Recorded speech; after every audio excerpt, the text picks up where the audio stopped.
elle n'est pas peu fière. Après le match France-Danemark, remporté par les Bleus le 26 novembre dernier, 2-1, lors du Mondial 2022, la chanteuse Gala a vu sa chanson, hymne des années 90, scandée par les joueurs de Didier Deschamps, au summum du bonheur, dans les vestiaires du stade. Une célébration qui, finalement, ne la surprend pas tant que ça comme elle l'explique aux Parisiens, ce dimanche 4 décembre 2022. La chanson, souvent reprise lors d'événements sportifs, est un tube rassembleur. Gala se voit même très bien la chanter un jour avec les hommes de Didier Deschamps, je suis prête à le faire avec l'équipe de France. J'adore votre pays. Free from Desire sera-t-elle l'hymne de cette génération, comme I Will Survive l'a été pour les Bleus de 98? Un tube finalement adapté aux années 2020, féministe, prisé par la communauté LGBT, l'air en tête en pourrait avoir été écrit aujourd'hui. Si Raphaël Varane avait avoué en conférence de presse ne pas savoir comment cette chanson était arrivée jusqu'au vestiaire des Bleus le 26 novembre dernier, elle pourrait peut-être devenir leur nouveau porte-bonheur.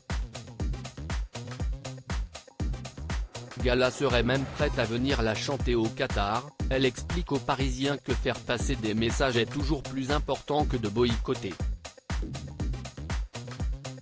C'est toujours mieux que de ne pas venir, explique-t-elle.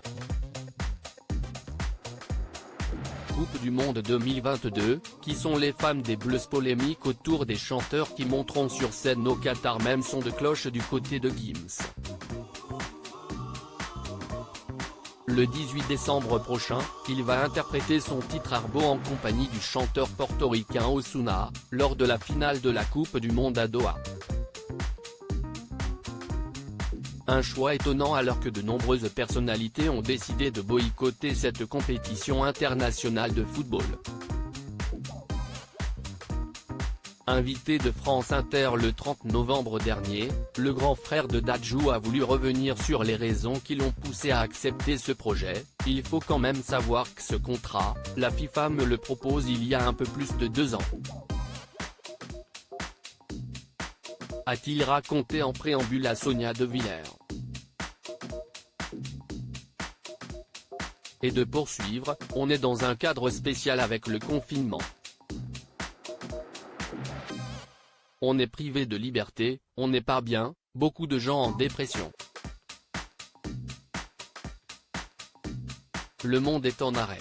Cependant, Gims a assuré que si cette proposition avait eu lieu quelques jours plus tôt, alors que la question des droits de l'homme agite la compétition, le cas aurait été totalement différent. De quoi clore le débat. Crédit photo, Gala compte officiel.